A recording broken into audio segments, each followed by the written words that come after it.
you're thinking about this going into 2026 and you're feeling like Amazon is getting harder and harder, you're not alone. Now we're running this playbook and using it to really have transformational impacts on products. This is the before and after of basically what we call spillover commerce. Total sales went from 31K to 195K. What's more impressive to me is we went from losing 13,000 to making 29,000, starting from absolutely scratch, like starting from zero. One thing that Amazon sellers have as an advantage is they can start running ads to their store, and even if they're able to break even on that activity, there's going to be a massive spillover effect onto Amazon. Let me show you a bunch of other companies that are doing this and proof that they're doing it. The first one that I wanted to talk about was because they are the best seller on Amazon. We'll share the playbook in the description so people can download it. First of all, how to do it the right way, and second, how to avoid these mistakes. Hi everyone, welcome on Amazon Expert Monday. Some Monday we interview Amazon experts who share some tips, some nuggets, and today we are with Finston again to share something really special to have the bestseller rank on Amazon fast with a new technique. We were talking about it just before, so can you tell me a little bit more about it? Like, what can you do and what are the results you get with that? Yeah, so we kind of observed this happening, and then we so first of all, it's called spillover commerce. That's the way that we've named it because it's a very specific playbook. You need to do a few specific things. The thing that we realized is we used to think that getting the bestseller badge on Amazon was it wasn't worth the money and effort you have to put in, but I changed my mind about that. We've been proven wrong. And since then, we've been able to start going after it. So we have 11 active clients right now. We are a boutique agency, to say the least. We don't necessarily want a lot of clients. But, we started running this playbook for some of our clients. We currently have 3 bestseller badges in the agency. And so now we're running this playbook and using it to really have transformational impacts on products that works even better for premium products.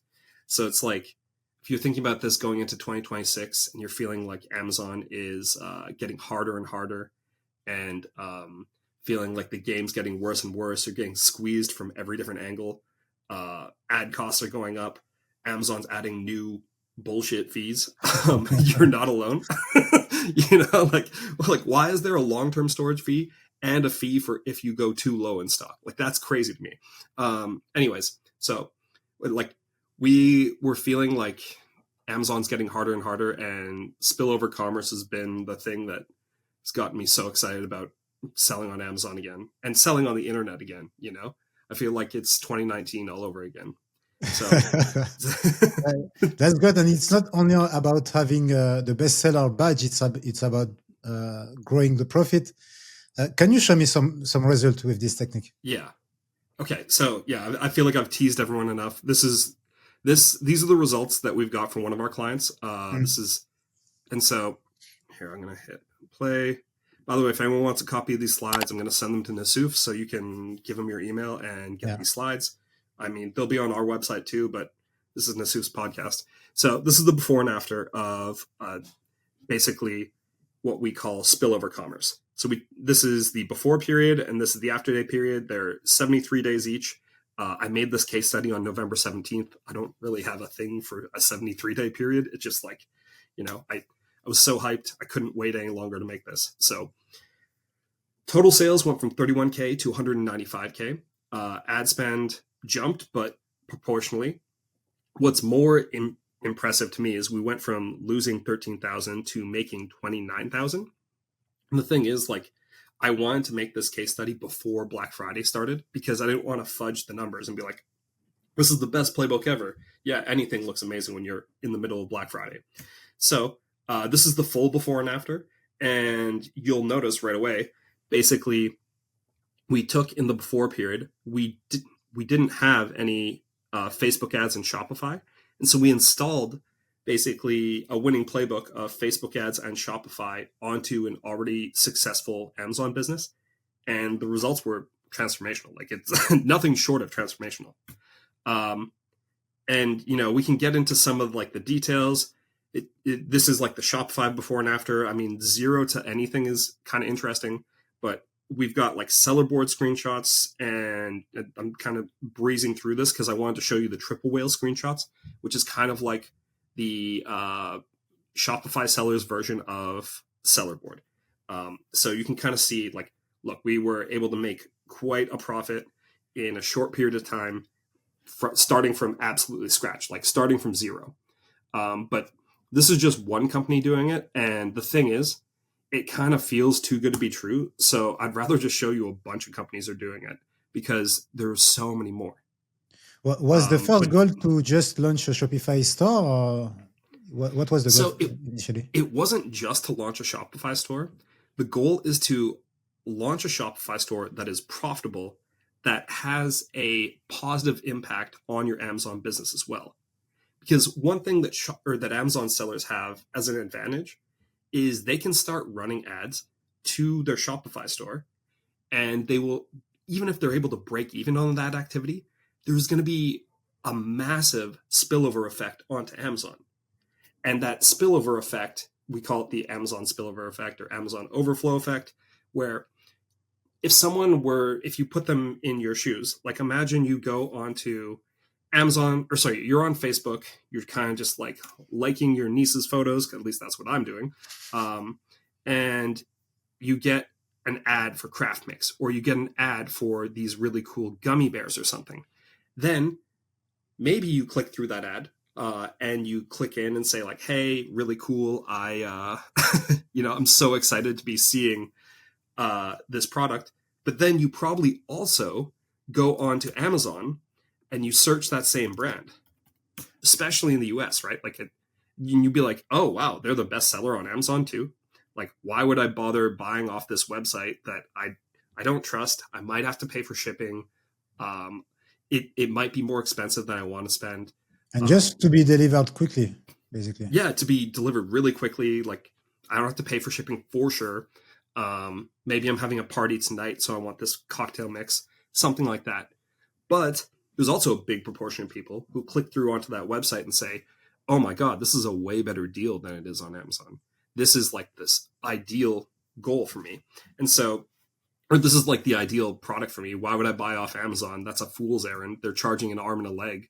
Like, why wouldn't I just wait one day extra on shipping and get a way better deal on this product? And so that's kind of like what the different consumers are doing. So let me show you a bunch of other companies that are doing this and proof that they're doing it. So the first one that I wanted to talk about was Hatch, because they are the best seller on Amazon, which is honestly pretty cool.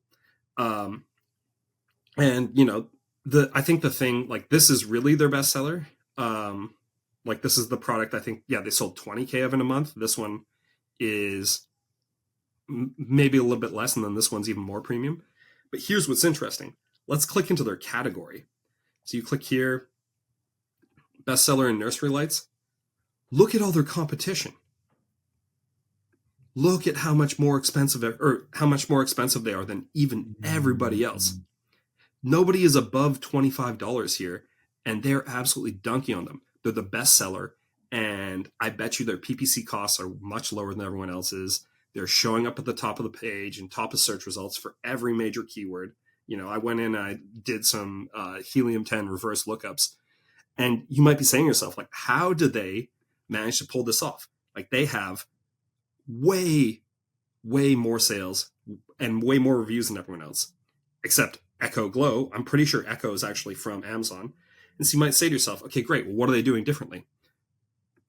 This is their Facebook ads library.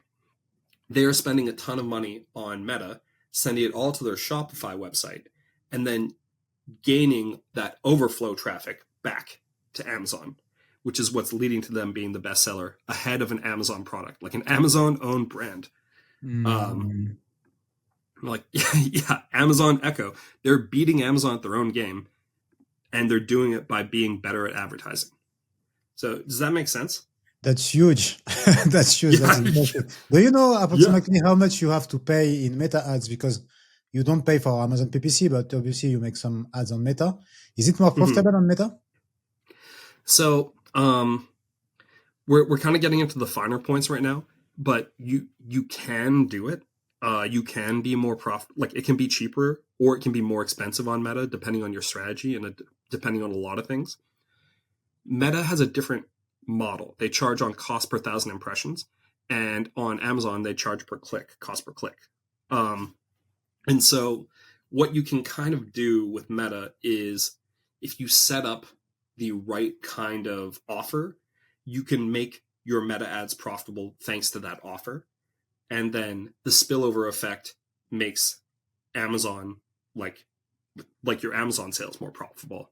And so it's kind of like you got to make sure you have the right offer for the right audience for the right channel. So we'll get into like the how a little bit later, but I just wanted to show you like, so it doesn't seem like I'm making this up, right? So that's Hatch. Here's Groons. Groons is the best seller in spirulina herbal supplements. But they're charging between $50 and $70 for gummy bears. And if you think Hatch, so first of all, Hatch was doing 2.2 million. They're doing 5.7 million in the last 30 days. So they're even bigger. So we come over here and we look at Groons. And they have 730 ads running right now. And they're having a blowout sale on both Amazon and on Shopify. Now, what's crazy is I actually think Groons could be doing even better than they're currently doing. So if you work for Groons, call me. But like I actually think Groons is the worst example on all these because I went through a bunch of their Shopify pages, and they don't tailor their offers based on different niches. Okay, we will go into the detail to know exactly what are the techniques and how to do it the right way. Yeah. Yeah. But look at Groons' category. They've got some stiff competition. Like Bloom, huge. AG1, gigantic. And look, Bloom is way cheaper than them. So like they obviously could be making a dent, and they've got more reviews, they've got better reviews. So like clearly they're doing something right. Then there's these guys who are in like every grocery store. We have this product at my house. I found it the other day. And then the one that really, really jumped out at me is because like some of these are like big brands, they've got backing, but Kate's Naturals is selling for $9.99. $9.99, and they can't get up to the top of the bestseller in their category. If I was Kate's Naturals, I would be furious because like Groons is selling gummy bears and absolutely dunking on them, as are all these other guys. But like this is spirulina powder. These are, greens powders with spirulina in them. This is just a gummy bear. And like, look at how big of a disparity. Like that's the power of, and I went and looked, Kate Naturals is not running any Meta ads right now. And that's probably why they are not winning. And so that's another thing is, we come in here and we look at Groons. Obviously they are doing quite well. Now, but the last two companies, they definitely did have some partnerships with like influencers and stuff like that. But that is not the only way to pull this off. Like the companies we do this for do not have any influencers or budget for influencers, that kind of thing. But that doesn't mean that this is not possible. But that's just like another example in a completely different niche, in a completely different type of product. But like the price disparity is even bigger. So does that make sense? Yeah, absolutely. Yeah. Okay. We're going to do one more example because you and I were laughing about this before. We're going to call it the tale of two Kardashians. So Let Me Sleep. Lemmy the Blend. Or Lemmy the Brand by Kourtney Kardashian has 180 active ads on Amazon or on Meta right now. And if you click through, they're absolutely crushing it on their website. Now, one of the things that's really cool about that is if you come over here, they're also the best seller in chamomile herbal supplements. So they're the best-selling sleep gummy on Amazon as well. And if you look, they're selling maybe for not as... they're maybe playing a little bit of a game, but their product definitely does have chamomile in it. And they're still one of the best sellers on Amazon. So with that said, I mean, like, look at all these people selling pills and all these other things on here and kind of getting dunked on by one of the Kardashians. So again, they are doing everything right. They've sold 20,000 units of this product in the last 30 days. And yeah, they are crushing it. Now let's talk about the other Kardashian, Kylie Cosmetics by Kylie Jenner. This product has only sold 500 units in the last 30 days. Now, I'm not looking to disparage the Jenners or the Kardashians. You know what? Enough people say negative things about them. I'm not trying to do that. What I am trying to say is they could be selling a lot more product. You know, first of all, they're getting hijacked. But another thing to point out is this is a product that people want. You know, Kylie Cosmetics definitely has search volume on Amazon. 4,100 searches a month. And if you come over here, Kylie Cosmetics has 4.2 million followers on Meta. So, you know, maybe Kylie says, I don't want to sell on Amazon. But what I would say back to that is people are buying on Amazon whether you like it or not. And so if I were them, I would be looking at this and saying, well, somebody else is either making these 500 sales a month, or we are just going to do everything in their power to keep these products off of Amazon. But the big problem is they could be making a lot more money and capturing all this ad spend they have coming from Meta. I'm pretty sure they also have TikTok traffic, and it's all being pushed to their website, but they should be pushing it to their website and also to Amazon, because realistically, this is just a wide open playbook for them, and they're not taking advantage of it. How to do it the right way? That's super interesting. So I have two questions actually. First of all, how to do it the right way, and second, you showed me a brand just before, and you told me that it wasn't done the right way. There were some mistakes. So how to avoid these mistakes? Yeah. Okay. So the thing is, you kind of need to have the building blocks in place in order for this whole playbook to work, right? So there are three things that we've kind of identified. The first one is Amazon product market fit. So this is not going to work if you just you're thinking about launching for the very first time on Amazon and Meta or Amazon and Shopify. This is not the playbook for you. What this really works for is an Amazon brand. It actually works better for premium brands. So as the economic outlook gets worse, this is a playbook for premium brands, because it sounds bad to say, but there's always going to be a market for premium. It might shift, it might change, it might not always be the same size, but there's always going to be a market for premium. If you look back in history, I think there are plenty of examples of that. LVMH and all the brands that LVMH owns is a great example, so that is the first thing. There's always going to be a market for premium, but you got to make sure that you have Amazon product market fit, ideally premium Amazon product market fit.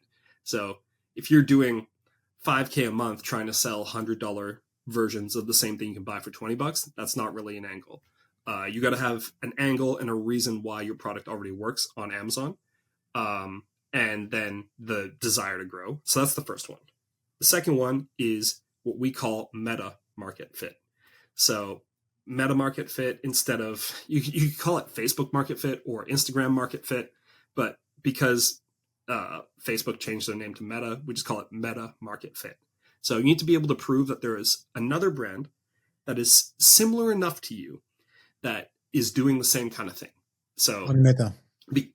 On Meta. So, okay. And a lot of the times they will be brands that are doing it, but then not doing it on Amazon. That's when you really hit a gold mine, because there is going to be somebody with just only an only a Meta product, and you're going to be able to go onto Meta and Amazon and kind of just outspend them because you have more ways to profit. And then the final one is platform specific offers.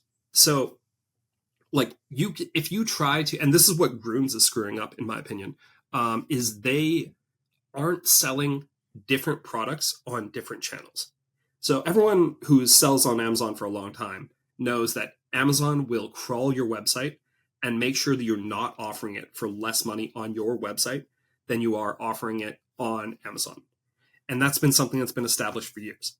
But what Amazon doesn't do, and what Amazon couldn't possibly do, is figure out that you're offering a bundle of your products for less money per product on your website than you are on Amazon, you know? So if Let Me Sleep sells a 3-pack of gummies for the cost of 2 on their website, Amazon's like bot isn't going to crawl their website and be like, actually, we're going to take you down off of Amazon because you're offering this different thing. And, you're doing 3 for 2, which is technically less. Like, that's just not something they want to get into. And then the other thing too is like, as soon as you bundle 2 different products, that's a different thing. That's a different SKU altogether. And so that's another way that you can offer something different that Amazon's not going to take you down for. So the general idea there is the same thing. And it also goes the other way. But you need to have an offer that works for people who are on Meta and are going to go to your website and think, this is awesome, I want to buy this. And then the other way is true too. You need to have an offer that fits the typical Amazon shopper and is what we in the past have called like a rankable product. So if you think about it, Let Me Sleep, I keep coming back to them because I'm so impressed with everything they're doing. But like, they offer a 30-day supply of their product on Amazon. I bet you, like, one of the things that I think is really good about that is it gives the shopper a good trial entry point. Like, if you need to have a $70 product on Meta in order for your Meta ads to break even or be profitable, but you also only have that $70 product on Amazon, it's not going to work. What you need to do is have like a $19.99 variation of your product that's only available on Amazon and a $70 bundle version of your product that's only available on only available on Shopify. And then have those 2 channels running parallel so that shoppers who care about getting a better deal and having a better relationship with your brand, they will buy from Shopify. And shoppers who just want fast shipping and like a good, cheap version of your product, they buy it from Amazon. And so like the platform specific offers is the thing that for some reason, it doesn't seem like most brands figured this out yet. And that's why I brought up these ones, because they all figured it out in interesting ways that I think a lot of different companies can learn from. Super interesting. Those are the things. Yeah. Do you see them making some link from Shopify to Amazon, like for specific offer, you click and you are redirected to Amazon, or you just let the user navigate through the different platforms? Yeah, I would definitely prefer to let the users navigate themselves. Shoppers are smart. Anyone who thinks that a shopper in 2025 or in 2026 is like not incredibly intelligent and great at getting exactly what they want is crazy. Shoppers time and time again prove that they know what's up. They work hard for their money and they're not really looking to just waste it anywhere. So, and then if you do offer a click through to Amazon, I don't think that's really a good use of your hard-earned website real estate. I'd rather spend more time trying to really sell on my website more instead of spending more time kind of focusing on how I can like direct somebody to Amazon. So I think it would be a mistake in my opinion to do the whole like send people to Amazon from your website. I have seen brands do that. I haven't seen it work. Okay, got it. And regarding the creative, like when you launch ads on Meta, you have to launch a lot of creatives. What is your process for that? Do you have a specific process, work with agencies, AI? So yeah, when it comes to the implementation of this, right? So like you need to start with actual humans. You can do AI later once, but like the thing is you need to figure out what it is that's going to work for your brand first. And so one of the easiest ways to figure that out is to, research your competitors quite in depth. Make sure you really understand what their creative is, what their creative process is. Like, well, maybe not their creative process because you'll never know, but like understand what works, why you think it works, have a bunch of hypotheses and and then go and get all the creative out like from somewhere. And so, yeah, we work with like partner agencies. Like this is a heavy lift and it takes a lot of experts to kind of get this done, but the results are unbelievable. So that, that's why it's worth it. And so the way that we approach the creatives is kind of twofold. Deep research by humans, like we're not AIing it. So deep human research, and then calling in the big guns when it comes to making sure we have creative that works. And then kind of like setting up a creative pipeline so that anytime we need more creative, we have the graphic designers ready. We have the influencers we like working with ready. We have like good tracking set up. Like there's all this pre-work that goes into doing this, you know? So that's probably why people don't do it. It's because even if the results can be amazing, it's like, who wants to project manage this? Apparently only us. Like, only we are dumb enough to do this. That's great. So to summarize, you can bring traffic to Amazon from Meta to your Shopify. Some people will buy on Shopify. Some will search on Amazon and buy your product.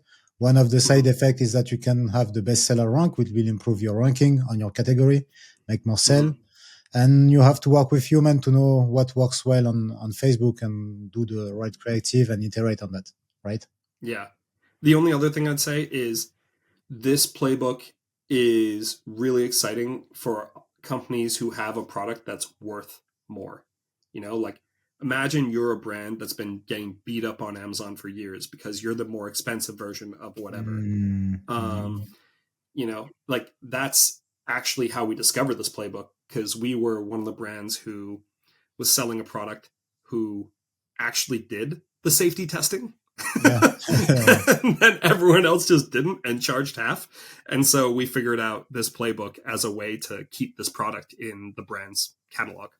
So it's the thing I just wanted to add to that is like, you can have a higher price on Amazon and win and beat Amazon. Like Hatch is beating Amazon Echo. That is so crazy. But that's, you know, that's the thing. That's what's going on with Amazon. Shin, thank you very much for sharing that. Like, I'm in the right nuggets navigating through it. So that's very interesting. We'll share the playbook in the description so people can download it. And we'll share your link. So if people want to reach you, they can reach you directly from the description. Thank you for being here, and see you soon with another golden nugget. Thanks so much. All right. Talk soon. Talk soon.